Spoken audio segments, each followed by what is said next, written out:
All right. We are back. 3 by 5. I'm the three. He's the five. We're back. Season 2, episode 8, the final episode of season 2 of The Mandalorian. This is The Rescue. Yeah, this was the apex. This is the, you know, This is what we what, paid our what money we for. got, what we didn't realize we needed. Why we You subscribe know, to Disney Plus, even though Disney hasn't been the best caretaker of the Star Wars franchise. right. Absolutely. This was directed by Peyton Reed. He's back from episode 2, I think it was, The Passenger, which we said was probably the low of all these directors and all these episodes. I'm Christopher Marc. He's Mauri-Batik. This is our director's cut, just to remind you. And we're just going through each episode. We're looking at the directors, what we liked, what we thought the director brought to the project. And everybody has brought something. Okay. And that's the beautiful thing about The Mandalorian. You have this consistent storyline, consistent story development, character development, but all this other stuff being added around it, which is in turn adding so much to the Star Wars world, that galaxy far, far away that we all love so much. In episode 8, The Rescue, we have so much stuff going on, to recap, and then we can pick and choose our main points. To recap, we talked about the slave one part at the beginning and just how they just did that justice. We have more information about the dark troopers from Dr. Pershing, which was, information that was useful. We have our first physical look at the dark troopers as far as their abilities are concerned. A little further in the episode, we have the girl power part, or just the boss lady. I'll call it boss lady because these are not girls. These are full-blown women handling their business specific to their skill set, which was dope. And we mentioned that in our first episode. If you haven't seen it, check it out. And then in addition to that, we have, the monologue of Moff Gideon and him and Din Djarin meeting back up. Grogu is on the line. They have a battle. We talked about the Beskar staff, all this stuff.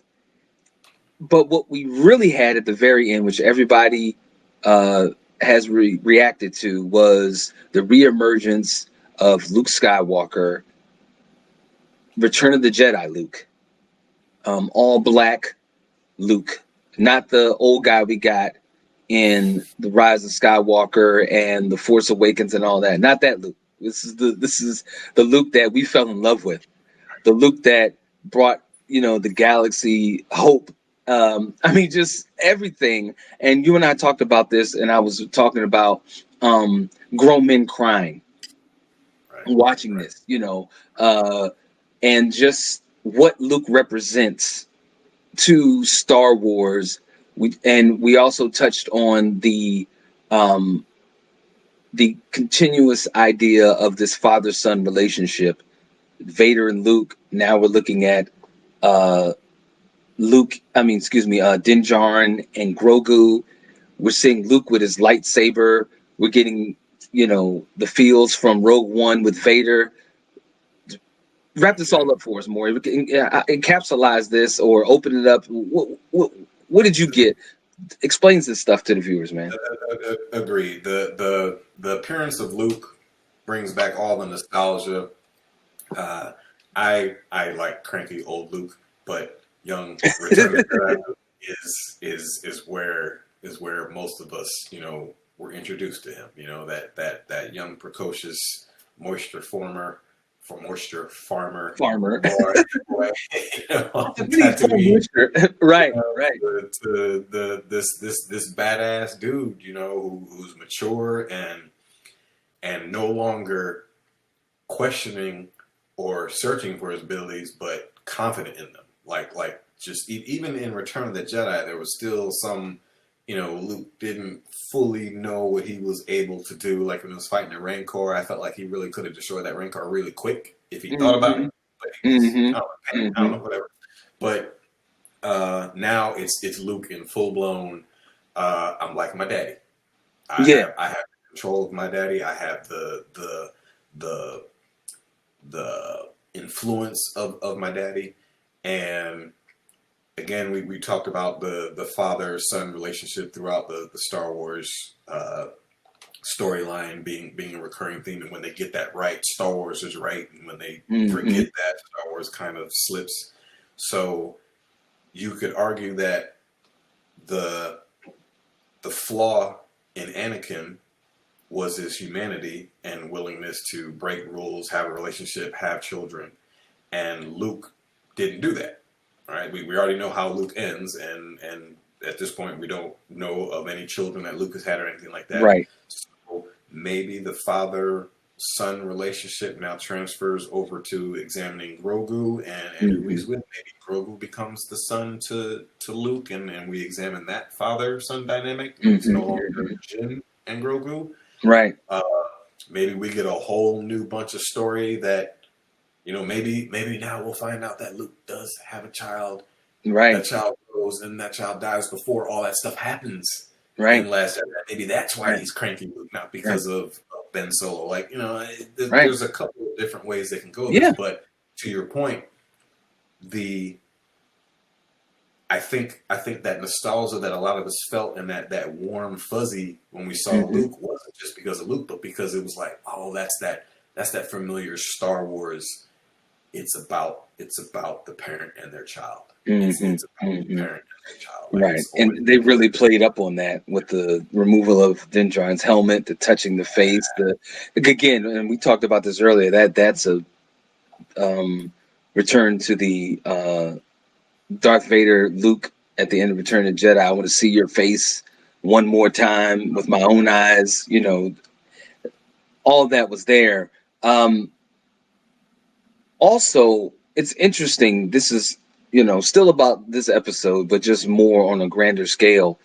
When you look at Anakin and his human flaw, going to the dark side, he cared about Padme. You know what I mean? And that caused him to travel to the dark side. And then on the other side, the end of his life, his human side caused him to go back to good and leave the dark side because of the care for his son. Ironic that happened. I don't know if we'll get that father-son dynamic again. I'm assuming they're going to revisit it.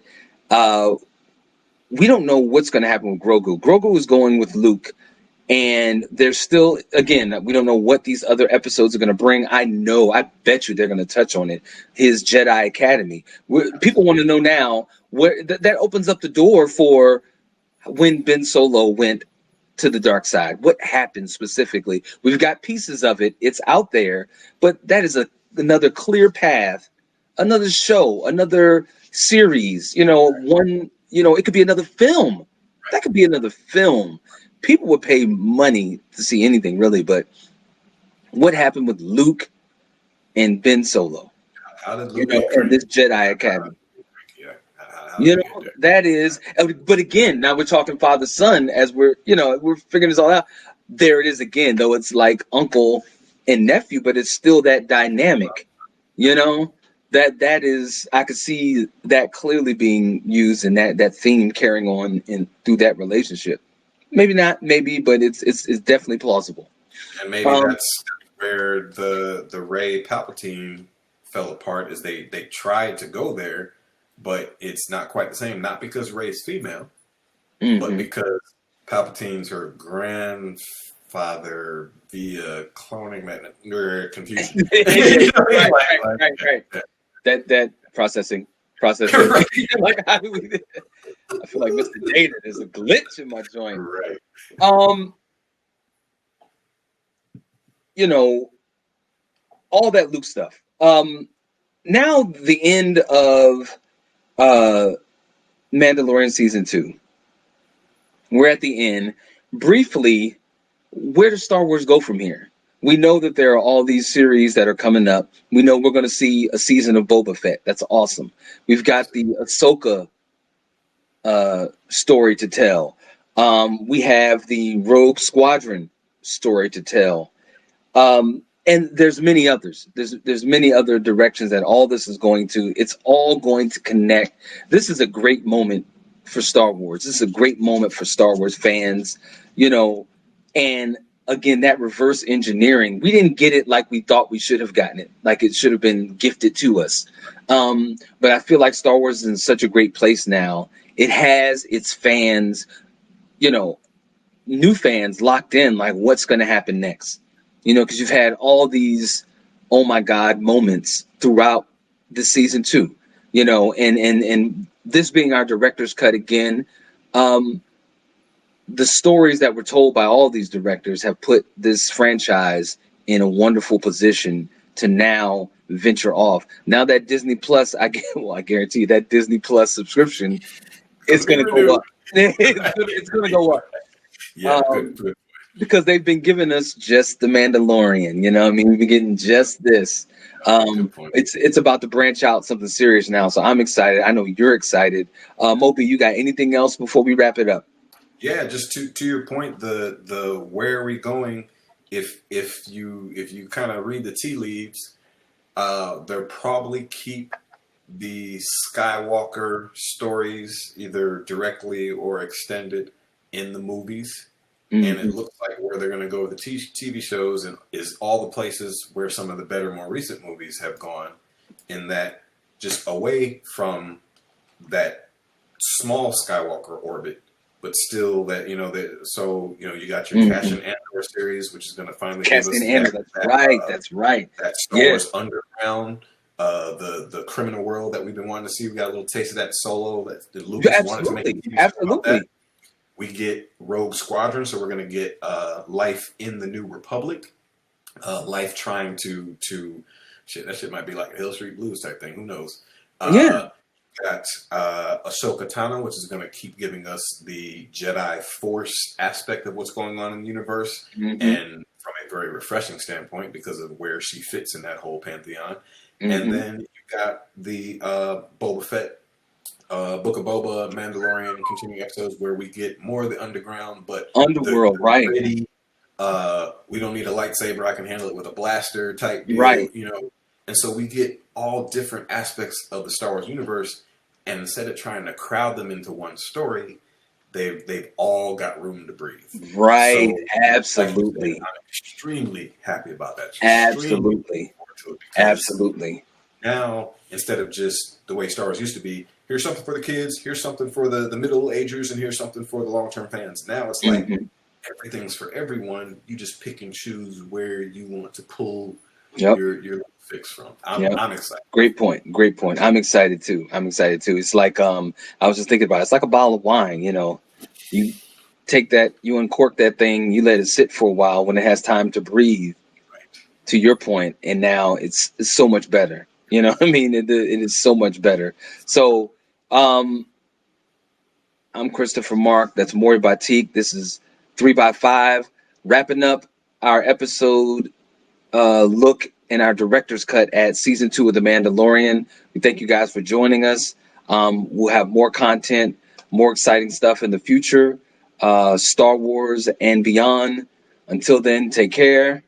Moby. Thanks for joining us on the ride, folks. Absolutely. See you next time. Deuces. Yes.